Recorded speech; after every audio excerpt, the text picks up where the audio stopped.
My wife said, "I sold your old Mustang for $40,000.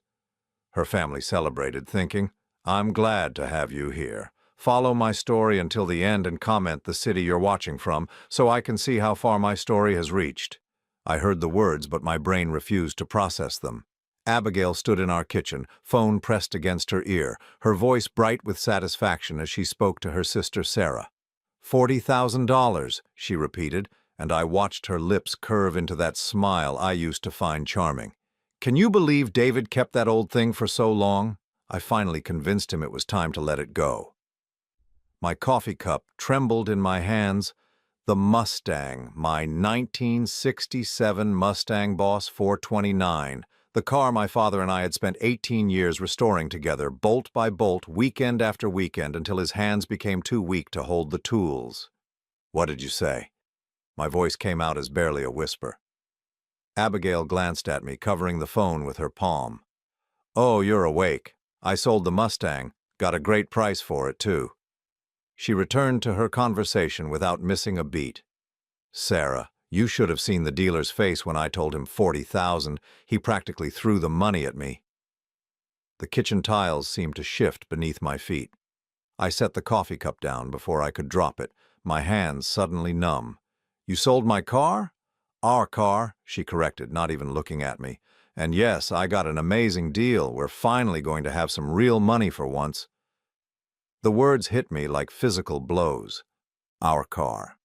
As if she had any connection to the hundreds of hours my father and I spent in that garage. The late nights when he taught me the difference between a Windsor and Cleveland engine, the way his eyes lit up when we finally heard that 429 roar to life after 3 years of rebuilding. "Where is it now?" I managed to ask. "Premium Motors downtown. They're handling all the paperwork." She waved her hand dismissively. "Don't worry about the details. I took care of everything." I walked to the window that faced our garage, knowing what I would see but needing the confirmation anyway. The empty space where the Mustang should have been felt like a missing tooth, wrong and aching. 27 years I had owned that car. 27 years since Dad handed me the keys with tears in his eyes, telling me to take care of his baby. "David?" Abigail's voice seemed to come from very far away. "You're being dramatic. It's just a car." Just a car.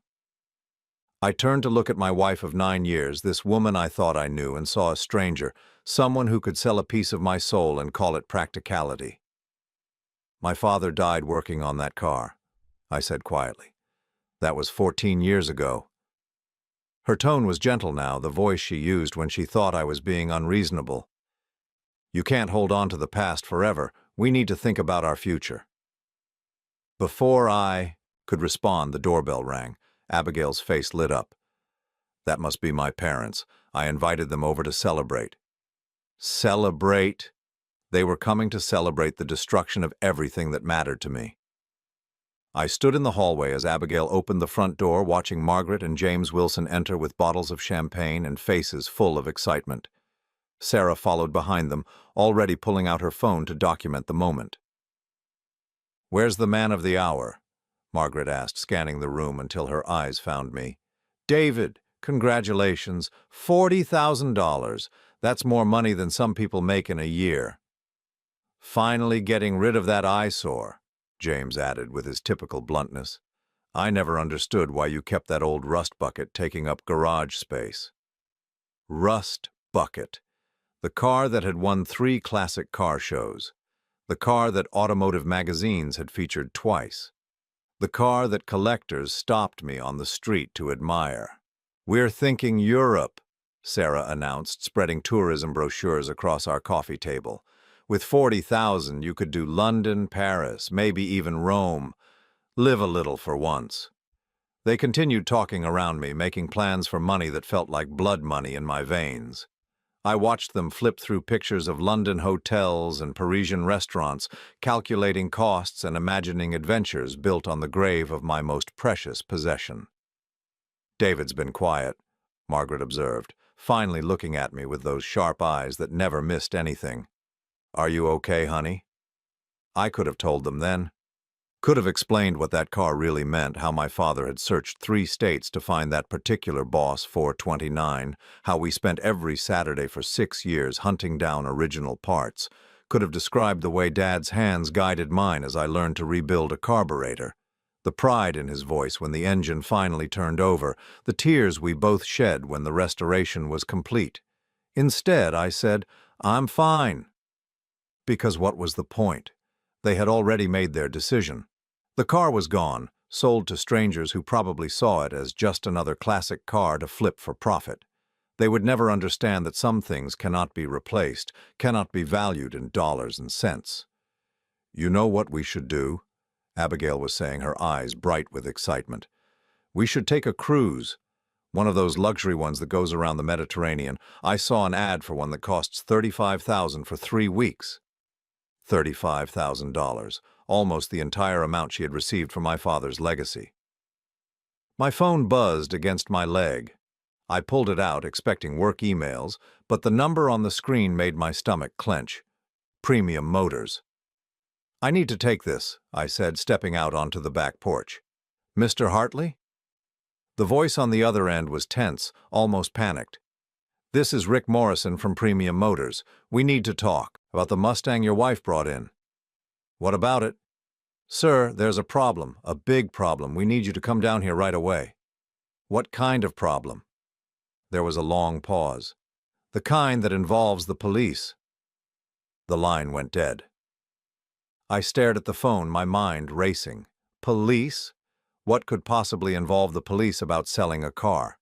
Through the patio door, I could see my wife and her family still planning their celebration trip, still spending money that apparently came with complications none of us had anticipated. Abigail was laughing at something her father said, completely oblivious to whatever storm was brewing. I thought about the way my father used to run his fingers along the Mustang's freshly painted surface, checking for imperfections that only he could see. How he made me promise to never sell it to someone who wouldn't appreciate its history. "It's not about the money, son," he had told me the week before he died. "Some things are worth more than what people will pay for them." Now, as I watched my wife plan a European vacation with the proceeds from his life's work, I was beginning to understand what he meant, and something told me this story was far from over. I slipped my phone back into my pocket and walked inside, where the celebration continued without pause. They had no idea what was coming, neither did I. I couldn't sleep that night. Every time I closed my eyes, I saw my father's hands, weathered and oil-stained, guiding mine as we worked on the Mustang's engine. The memory was so vivid I could smell the WD-40 and hear the classic rock station playing softly in the background. Beside me, Abigail slept peacefully, her breathing steady and untroubled. How could she rest so easily after what she had done? How could someone sleep soundly knowing they had just destroyed 27 years of memories? At 3 in the morning, I gave up trying and made my way to the garage. The empty space where the Mustang used to sit felt like a wound that wouldn't stop bleeding. I ran my fingers along the oil stain on the concrete floor, the only evidence that my father's masterpiece had ever existed here. The workbench still held his tools, exactly as he had left them the last time we worked together. I picked up his favorite socket wrench, the one with the worn grip that fit perfectly in his palm. He had bought it in 1971, the same year I was born. "That car is going to be yours someday," he had told me when I was 12. Watching him sand down the rear quarter panel for the 3rd time because the previous attempt hadn't met his standards. "But you have to earn it. You have to understand what it means to build something with your own hands." For 18 years, every Saturday morning meant the same thing. Dad would be in the garage by 7, coffee in hand, ready to tackle whatever piece of the restoration came next. Sometimes, we made significant progress, rebuilding the transmission or installing new suspension components. Other times, we spent entire weekends hunting through salvage yards for a single, specific part that had to be original. "Why does it have to be original?" I had asked him once when I was 16, frustrated after spending a day searching for a particular carburetor part that probably cost 50 cents new but was now impossible to find. "Because anything worth doing is worth doing right," he had answered, wiping his hands on the red shop rag he always kept in his back pocket. This car was built in 1967, and if we're going to bring it back to life, we're going to do it with respect for what it was meant to be. I found that same red shop rag now, folded neatly in the toolbox drawer where I had placed it after his funeral. The fabric was faded, stained with decades of honest work. I held it against my chest, remembering how proud he looked the day we finally finished the restoration. It was spring of 2010. Dad was already getting weaker, the cancer eating away at him despite the treatments, but he had insisted on being there when we started the engine for the first time in 18 years. I still remember the way his eyes lit up when that 429 roared to life, the sound echoing through the garage like thunder. "She sounds perfect," he had whispered, tears streaming down his face. "We did it, son. We actually did it." 3 months later, he was gone. Heart failure, the doctors said. His body had simply given up the fight. But I knew better. He had held on long enough to hear that engine run one more time, long enough to know that his life's work was complete. The Mustang became my connection to him after that. Every Sunday I would take it out for a drive, following the same back roads we used to travel when I was learning to handle its power. I could almost hear his voice guiding me through the turns, reminding me to respect the machine. "Easy on the throttle," he would say. "Let her show you what she can do, don't force it." Now that connection was severed, sold to strangers who probably had no idea what they had bought. I was still standing in the garage at dawn when I heard Abigail moving around in the kitchen. The smell of coffee drifted through the house, followed by the sound of her morning routine, shower, hair, makeup, the same pattern every weekday for 9 years. When I finally came inside, she was dressed for work, looking fresh and unburdened. "You're up early," she said, not looking up from her phone as she scrolled through social media. "Couldn't sleep." "You're not still upset about the car, are you?" Her tone suggested that continuing to grieve would be unreasonable. "David, I know it had sentimental value, but we needed the money." Needed the money. We lived in a comfortable house, drove reliable cars, had steady incomes.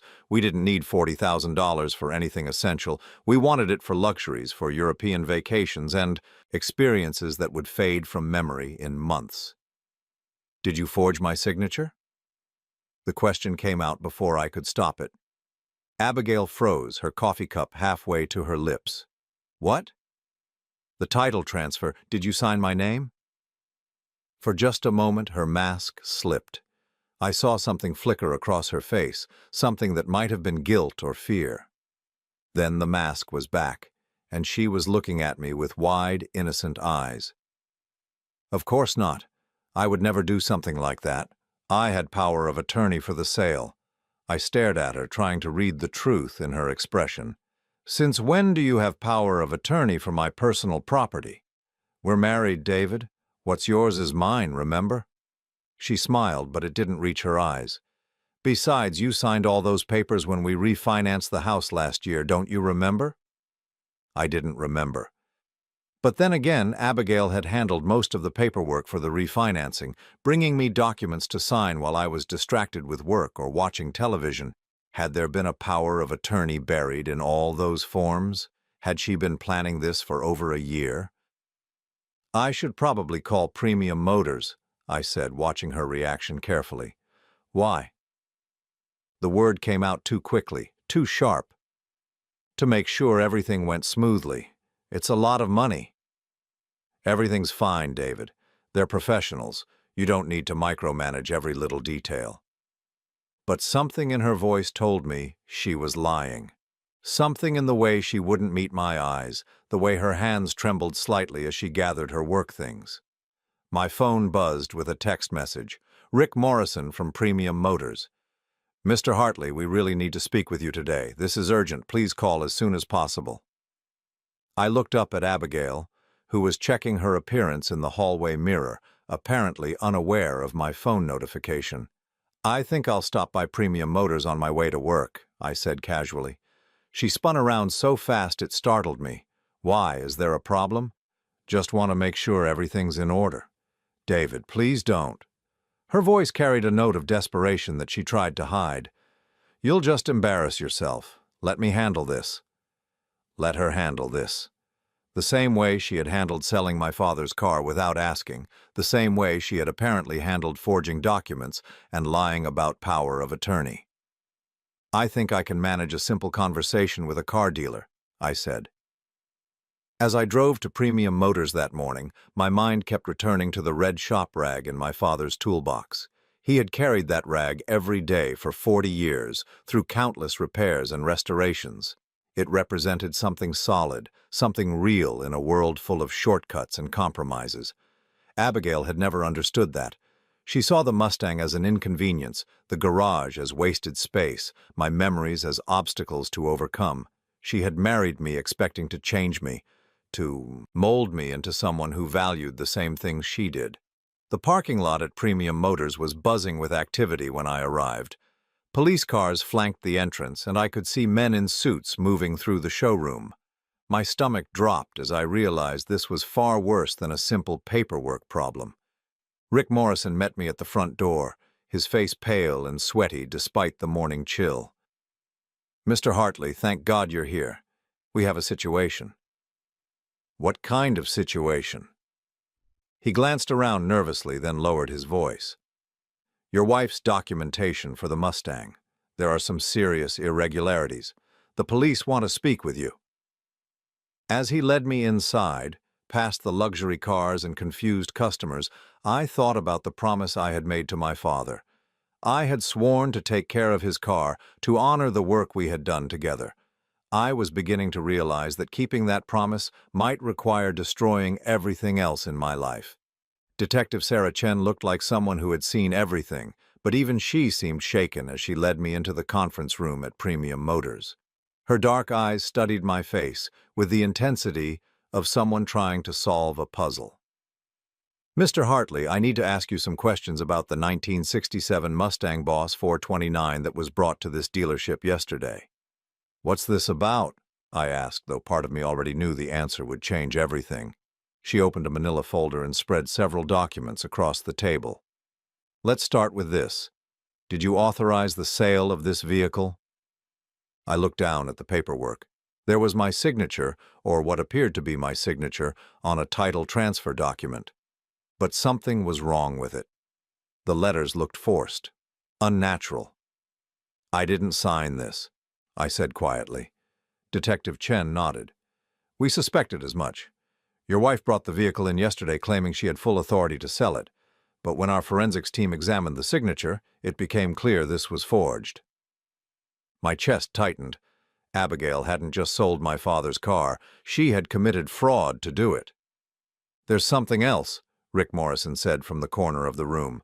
He looked like he hadn't slept in days.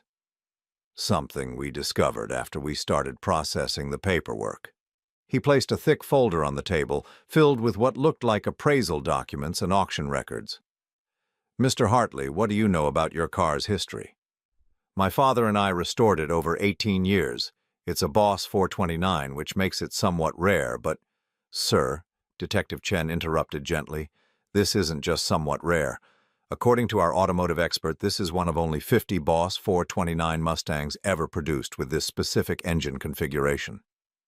The room started spinning. I gripped the edge of the table. "What does that mean?" Rick Morrison cleared his throat. "Mr. Hartley, your wife sold a car worth approximately $400,000 for $40,000. $400,000. The words echoed in my head like gunshots. I thought about Abigail's excitement over 40,000, her plans for European vacations, her family celebrating what they thought was a windfall. "That's impossible," I whispered. "We thought so too," Detective Chen said. "That's why we called in an expert from Barrett Jackson Auctions. He confirmed it.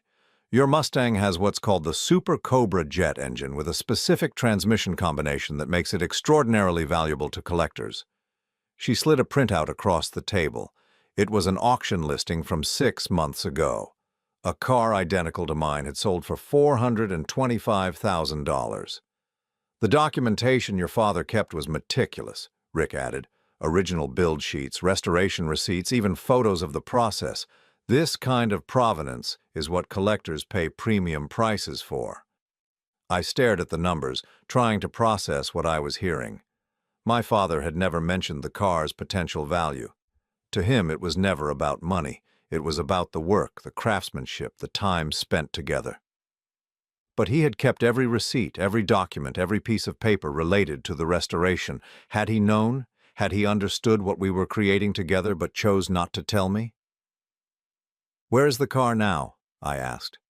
"That's the problem," Detective Chen said. "Your wife's buyer was planning to flip it immediately. He's already contacted 3 different auction houses. When we informed him about the fraud investigation, he threatened to sue us for the difference in value." My phone buzzed. A text from Abigail. "How did the visit to the dealership go? Everything okay?" I showed the message to Detective Chen, who raised an eyebrow. "She doesn't know we've discovered the fraud yet," she observed. "What happens now?" "We need to arrest your wife for document forgery and fraud. The car will be held as evidence until the legal issues are resolved."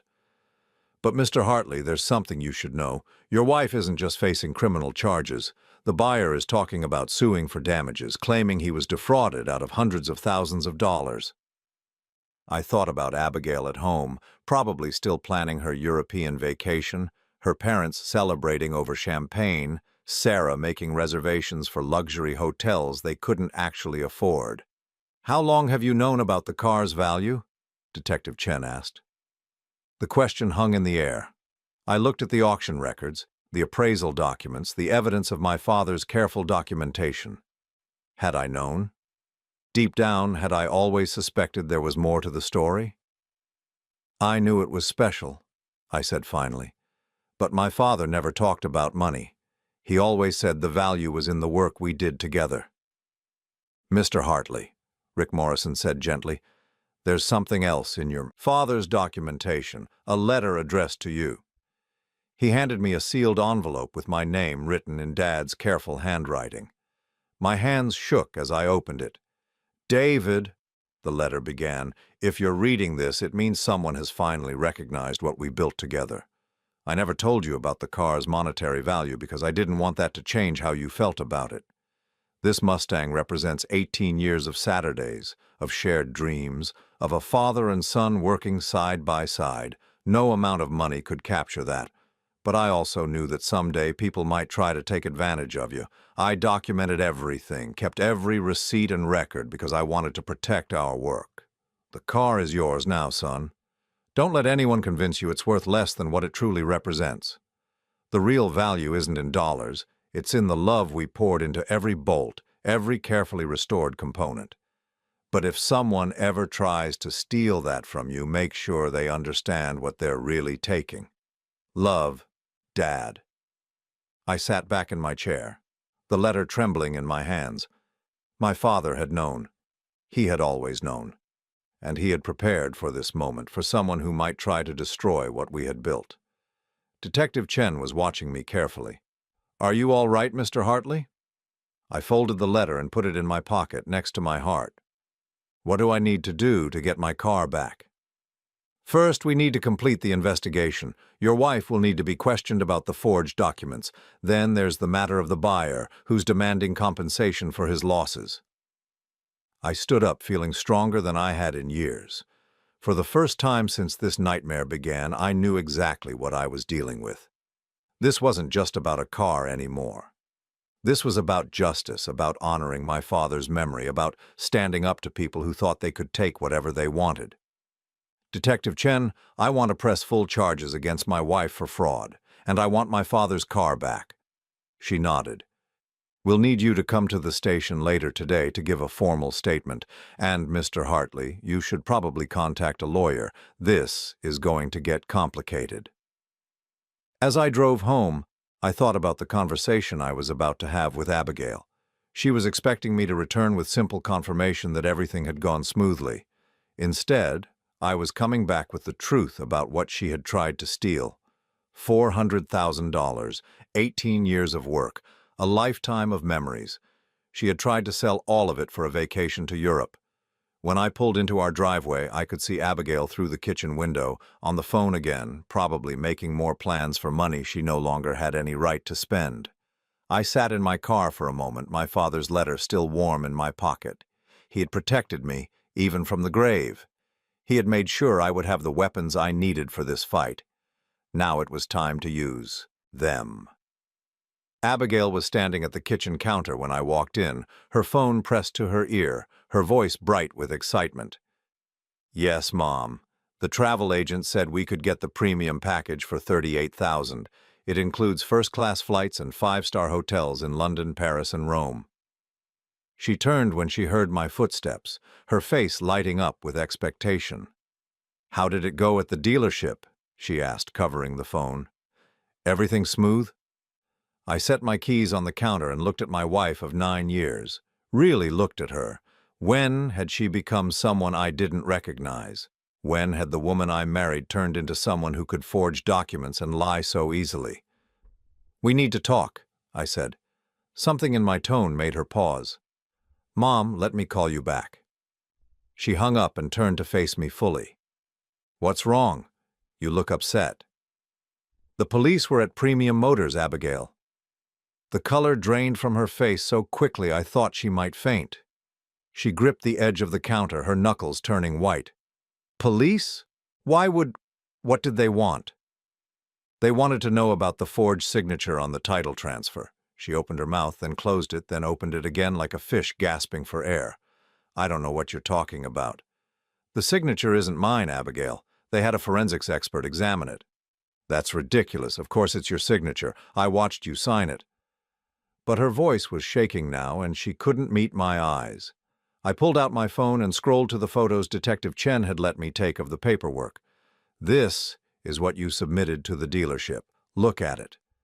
She glanced at the screen, then immediately looked away. "I don't see anything wrong with it." "You forged my name to sell my father's car." "I did not forge anything."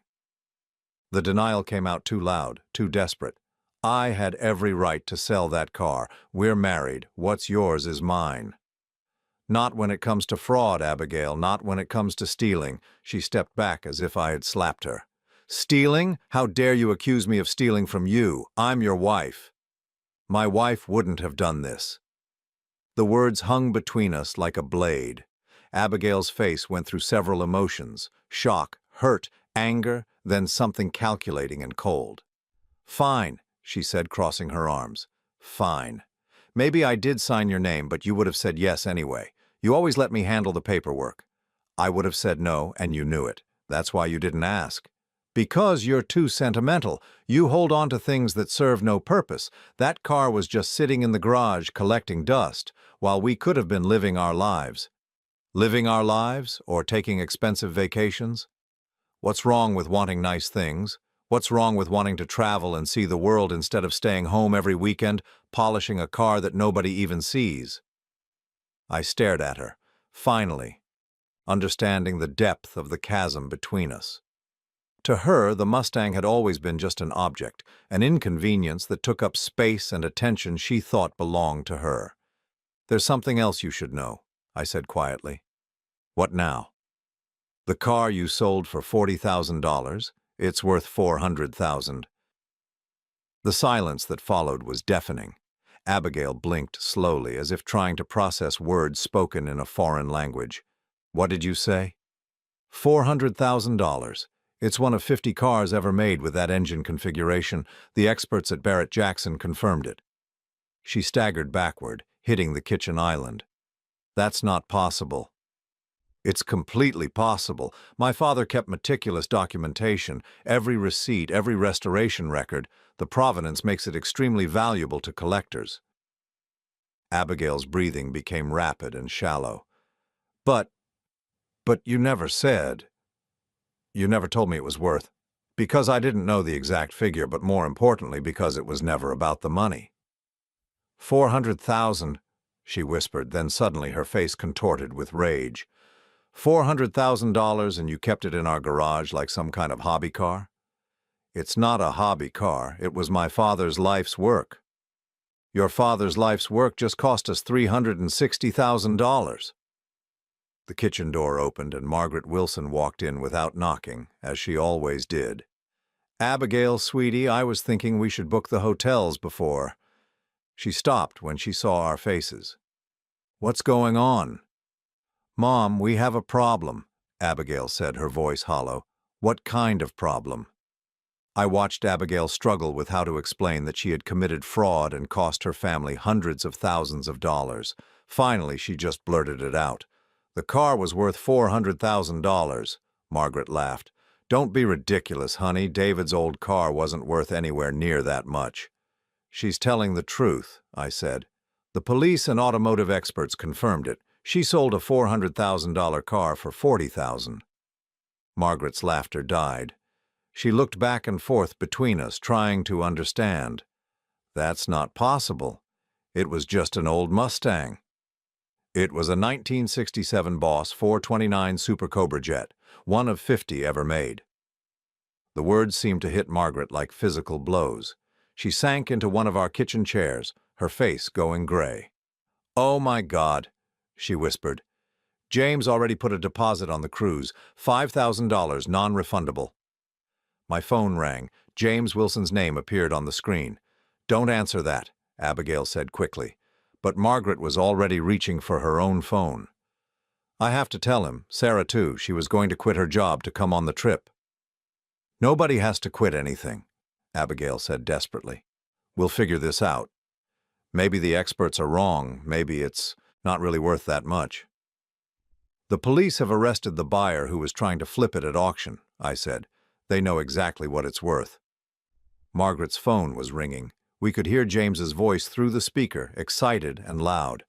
"Maggie, great news! I found a travel package that includes Switzerland. We could do 4 countries instead of 3. Margaret looked at me, then at Abigail, then at the phone in her hand. "James," she said slowly, "you need to come over here right now and call Sarah. Tell her not to quit her job." "Why? What's wrong? Just come over, now." She hung up and stared at us. "How much trouble are we in?" "You're not in trouble," I said. "Abigail is. She forged my signature to sell the car. That's fraud." "But we're family," Margaret protested, as if that somehow changed the legal reality. "Surely you're not going to press charges against your own wife." I thought about my father's letter, still folded in my pocket. I thought about 18 years of Saturday mornings, of shared dreams and careful restoration. I thought about the promise I had made to take care of his life's work. "She stole $400,000 from me," I said quietly.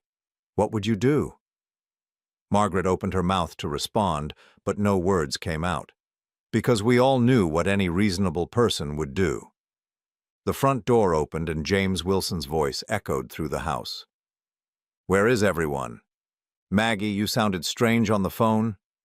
He appeared in the kitchen doorway with Sarah right behind him, both of them carrying travel brochures and looking excited. "We've been looking at tours of Tuscany," Sarah announced. "Dad thinks we could add Italy to the trip without going too far over budget."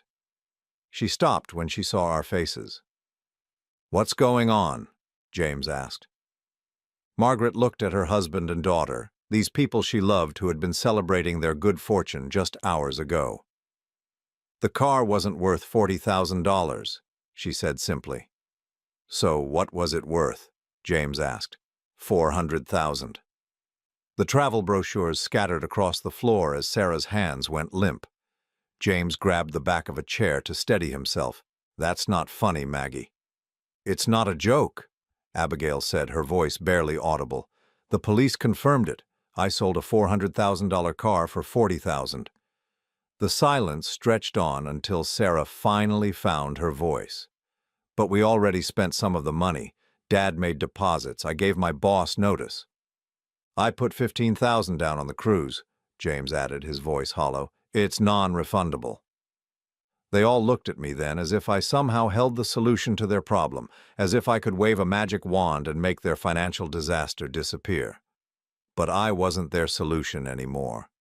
For 9 years, I had been the one who fixed things, who smoothed over problems, who made sure everyone was comfortable. Not this time. "The police want to see me at the station this afternoon," I said. I'll be pressing full charges for fraud." "David, please," Abigail begged. "We can work this out. We're family." I looked around the kitchen at these people who had been so eager to celebrate the destruction of my most precious possession. People who had called my father's masterpiece a rust bucket and an eyesore. "No," I said quietly. "We're not." The police station smelled like disinfectant and burnt coffee. I sat across from Detective Chen in an interrogation room that had probably heard 1,000 confessions, watching her organize documents with methodical precision. "Mr. Hartley, before we begin your formal statement, I need to inform you about some developments in your case." My stomach tightened. What kind of developments? "Your wife hired an attorney, Marcus Webb from Webb & Associates. He's claiming this is all a misunderstanding between spouses, that you had given verbal consent for the sale." I let out a bitter laugh. "Verbal consent to forge my signature?" "That's what makes this complicated. He's arguing that you had discussed selling the car previously, that your wife reasonably believed she had permission to handle the transaction." "That's completely false." "I believe you. But proving intent to defraud in a marriage is more complex than you might think. Webb is good at creating reasonable doubt." She leaned back in her chair, studying my face. "However, we have some leverage. The buyer who purchased your Mustang, his name is Richard Blackstone. He runs a high-end car flipping operation, and when he discovered the true value, he didn't just threaten to sue the dealership." "What did he do?" "He's filed criminal charges against your wife for fraud and against Premium Motors for facilitating the sale of stolen property. He's also filing civil suits seeking the full $400,000 in damages." The room felt like it was spinning. $400,000 in damages. Plus legal fees and punitive damages. He's claiming emotional distress, lost business opportunities, damage to his reputation. If he wins, your wife could be liable for close to $500,000. I thought about the Wilson family gathered in my kitchen just hours ago, their faces gray with shock as they realized what Abigail's actions had cost them. James had already lost $15,000 on cruise deposits. Sarah had quit her job. Margaret was calculating how much of their retirement savings they would need to liquidate. "There's more," Detective Chen continued. "We executed a search warrant on your home this morning." "A search warrant? For what?" "Your wife's attorney claimed she had documentation proving you had authorized the sale. We needed to verify that claim." She slid a manila envelope across the table. "We didn't find any such documentation, but we found these." I opened the envelope and felt my blood turn cold. Bank statements, investment portfolios, insurance policies, all in Abigail's name only, some dating back 3 years. "Your wife has been systematically moving assets out of joint accounts," Detective Chen explained. "The house refinancing you mentioned, she didn't just add a power of attorney clause, she also removed your name from the deed." My hands shook as I flipped through the documents, checking accounts, savings, even my retirement fund. Abigail had been stealing from me for years, planning this moment when she could cash out and disappear. "How is this possible? I never signed papers removing my name from the deed." "That's what we're investigating. It appears your signature was forged on multiple documents over the past 3 years. Your wife didn't just steal your car, Mr. Hartley. She's been systematically stealing your entire financial life." I set the papers down before I could crush them in my fists. "How much?" "Approximately $280,000 in assets that should have been jointly owned." $280,000. Combined with the car, Abigail had stolen over $600,000 from me. The woman I had trusted, slept beside, shared my life with for 9 years. "We need your permission to expand the fraud investigation," Detective Chen said. "This goes far beyond one forged signature." I nodded, unable to speak. My phone buzzed with a text message. "Margaret Wilson. David, please call me. We need to talk." "Family pressure?" Detective Chen asked, noticing my expression. "They're panicking. They spent money they don't have, made commitments based on thinking they had $40,000 to play with. And now they're facing financial ruin if the civil suits succeed." Another text, this one from James Wilson. "Son, Let's work this out like family. Abigail made a mistake, but we can fix this. Son. He had never called me son before. In 9 years of marriage, James Wilson had treated me like an inconvenience, someone taking up space at family gatherings. Now suddenly I was family again. They're going to keep pressuring you, Detective Chen warned. People facing financial destruction can become desperate. As if summoned by her words, my phone rang. Sarah Wilson's name appeared on the screen. I should take this, I said. Sarah? David, thank God. Listen, we need to meet, all of us. There has to be a way to fix this. There's nothing to fix, Sarah. Abigail committed fraud. But we didn't know. None of us knew the car was worth that much. You can't destroy an entire family over a mistake. She didn't make a mistake. She forged my signature and stole my property. That's not a mistake, it's a crime. David, please. Dad put $15,000 down on the cruise. Mom cashed in her CDs to pay for the European hotels. I quit my job.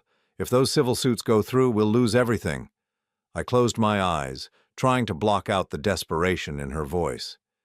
You should have thought about that before celebrating the destruction of my father's life's work.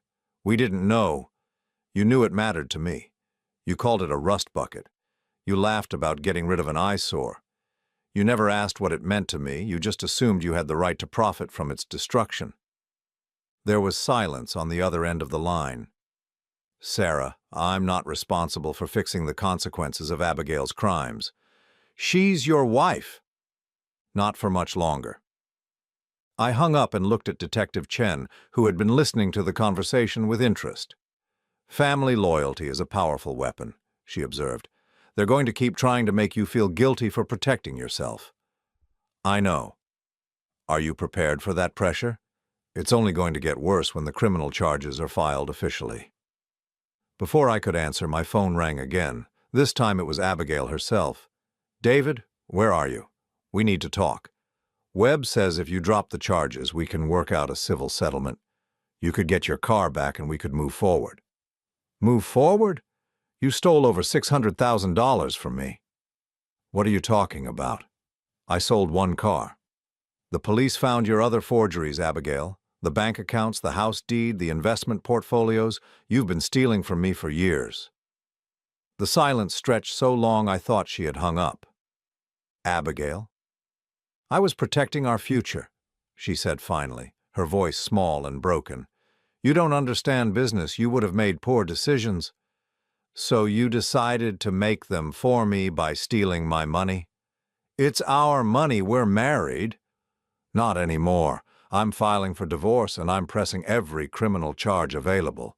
David, you're angry. I understand that. But if you destroy me, you destroy my whole family. Is that really what you want? I thought about Margaret and James, facing retirement with their savings depleted. Sarah, unemployed and scrambling to explain to her former boss why she couldn't return. The cascade of financial ruin that would follow if the civil suit succeeded. Then I thought about my father's hands guiding mine as we rebuilt a carburetor on a Saturday afternoon. The pride in his voice when the engine finally ran.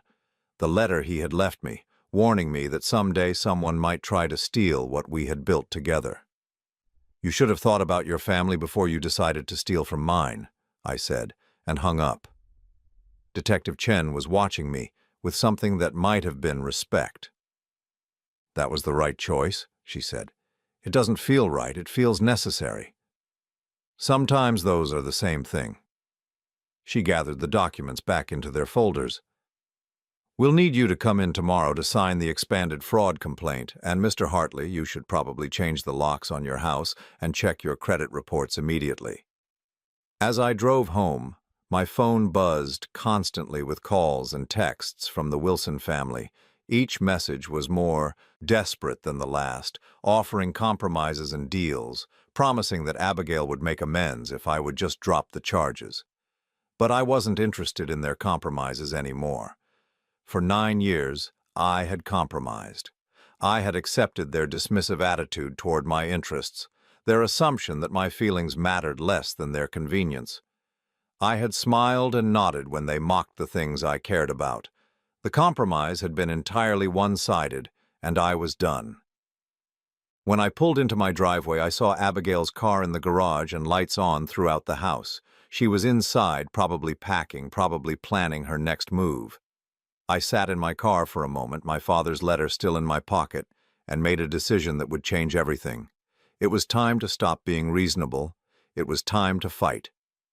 6 months later, I stood in my garage, running my hand along the familiar curves of my father's Mustang. The 1967 Boss 429 gleamed under the fluorescent lights, every surface perfect, every component exactly as it should be. The legal battles were finally over. Abigail had been sentenced to 18 months in prison for fraud and identity theft. The civil suits had resulted in the seizure of every asset she had stolen, plus damages that would follow her for years to come. The Wilson family had lost their house, their retirement savings, and their dreams of European vacations. But none of that mattered now as I turned the key and heard the 429 roar to life. The engine sounded exactly as it had the day my father and I completed the restoration 14 years ago. Deep, powerful, alive with the sound of honest American muscle. I let it idle for a moment, listening to the rhythm that had become the soundtrack to my best memories. Detective Chen had called the previous week to tell me the case was officially closed. "Your car will be released tomorrow," she had said. "Premium Motors is handling the transfer back to you. They're also covering all the storage and insurance costs as part of their settlement agreement." "What about Blackstone, the buyer?" "He dropped his civil suit against you once we proved the fraud charges.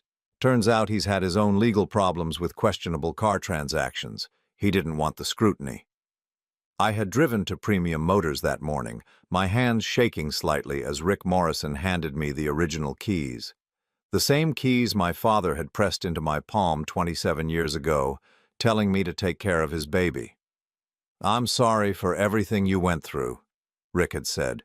"We never should have processed that sale without verifying the documentation more carefully." "You weren't the one who committed fraud," I had replied. "You were victims too." Now, sitting behind the wheel in my own garage, I felt something I hadn't experienced in years. Peace. The kind of deep, settled calm that comes from knowing you've fought for something that mattered and won. My phone buzzed with a text message. Sarah Wilson.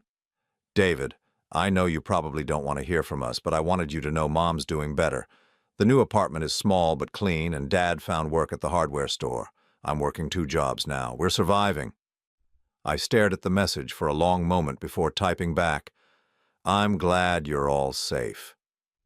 It was the first contact I'd had with any of them since the sentencing hearing. They had looked broken that day, aged beyond their years, facing a future without the financial security they had taken for granted. Margaret had cried when the judge read Abigail's sentence. James had simply stared straight ahead, his face gray with shock.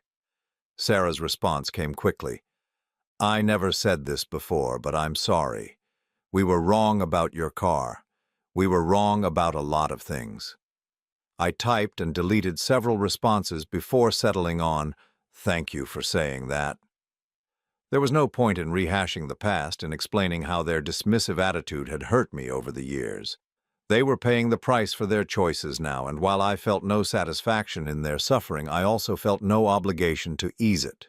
I put the phone away and pulled out of the garage, following the same back roads my father and I used to take when I was learning to handle the Mustang's power. The afternoon sun slanted through the trees, painting everything in golden light. At the crest of Miller's Hill, I pulled over at the scenic overlook where Dad and I used to stop during our drives. The valley spread out below, unchanged since the last time we had been here together. I reached into my pocket and pulled out his letter, now worn soft from handling. I had read it dozens of times over the past 6 months, finding new meaning in his words each time. "The real value isn't in dollars," I read aloud to the empty valley. "It's in the love we poured into every bolt, every carefully restored component." A red-tailed hawk circled overhead, riding the thermal currents with effortless grace. Dad would have stopped to watch it, commenting on the bird's patience, its willingness to wait for the right moment to act. I thought about the patience he had taught me during those 18 years of restoration. How to wait for the right part, the right moment, the right technique, how to build something lasting instead of rushing toward a quick result. That patience had served me well during the legal battles. While the Wilson family had panicked and made desperate choices, I had waited. I had let the evidence speak for itself, let the system work as it was designed to work. My phone rang. The caller ID showed a number I didn't recognize. Mr. Hartley, this is Tom Bradley from Classic Car Weekly. I'm calling about your 1967 Boss 429. What about it? We'd like to feature it in an upcoming article about barn finds and hidden treasures. The story of its recovery has become something of a legend in the collector community. I smiled, thinking about how my father would have reacted to his life's work being called legendary. Mr. Bradley, the car was never lost. It was just loved by people who understood what it represented. That's exactly the kind of perspective we're looking for. Would you be willing to be interviewed? I considered the offer. Part of me wanted to keep the car private, to protect it from the kind of attention that turns passion into commerce. But another part of me thought my father would want people to know about the work we had done together, about what could be accomplished with patience and dedication. I'll think about it, I said. There would be compensation, of course. This kind of feature typically pays $5,000. $5,000. A year ago, that amount would have mattered to me. Now it seemed almost irrelevant. The real compensation was having the car back, being able to honor my father's memory in the way he had intended. Like I said, I'll think about it. After I hung up, I sat in the driver's seat watching the sun begin its descent toward the horizon. Tomorrow was Saturday. For the first time in 6 months, I would be able to spend it the way my father and I always had, in the garage, working on something that mattered. The Mustang didn't need any major restoration work, but there were always small things to maintain, adjustments to make, surfaces to clean and polish. The kind of meditative work that connected me to 18 years of shared Saturday mornings. I started the engine and pulled back onto the road, heading home through the gathering twilight. The Mustang's headlights cut through the dusk as I drove past the house where Abigail and I had lived together, now empty and for sale. The Wilson family had moved to a small apartment across town, their dreams of European travel replaced by the reality of rebuilding their lives. I felt no satisfaction in their downfall, but I also felt no guilt. They had made their choices, just as I had made mine. The difference was that my choices had been based on love and respect, while theirs had been based on greed and dismissal. When I pulled into my new driveway, a small house with a large garage, perfect for my needs, I sat for a moment in the car, listening to the engine tick as it cooled. Through the garage windows, I could see my father's workbench exactly as he had left it, waiting for Saturday morning to arrive.